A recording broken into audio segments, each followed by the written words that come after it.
Breaking news tonight, tragedy in Kaka'ako. A truck plows into a crowd of people. In Oahu's deadliest pedestrian crash in years.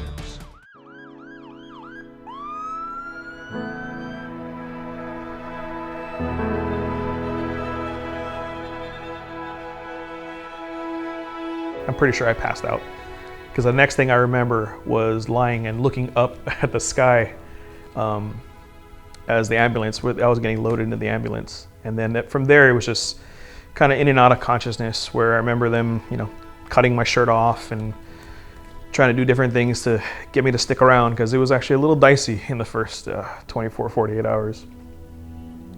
Yeah. I couldn't imagine being without him. And that was probably the fear that I felt that first day.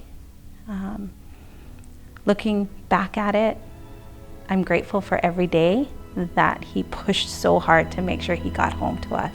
I had a shattered pelvis. I had some internal bleeding, internal damage, compression fractures in my spine, concussion, broken ribs, and then just your kind of general cuts and bruises and glass in places.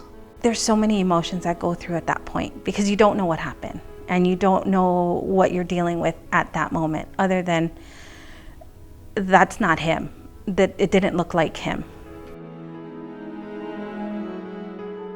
I knew nothing about rehab hospital, and thankfully a place like this actually exists. As soon as I walked through those doors, I felt hope.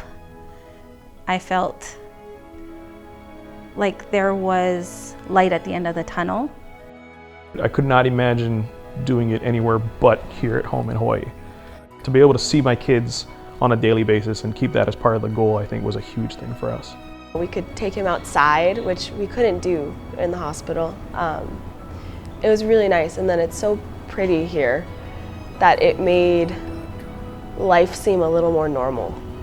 And that was a relief, because when you're spending weeks in a hospital, you start to kind of forget what normal is like.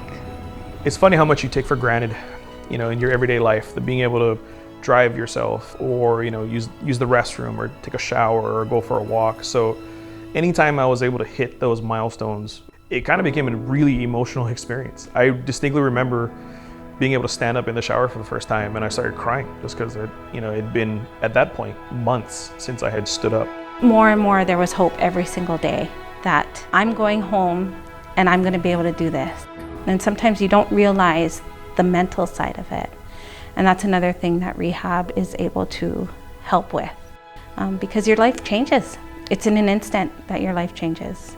To be honest, I didn't come in with much expectation, only because never having been in anything like this, I just knew that the goal was to get me to the point where I could get closer to getting home. And I feel like after the first few days of seeing what a typical day was like here, I could definitely see me getting to that point. And when he made that first step into the house, he was back, he was home.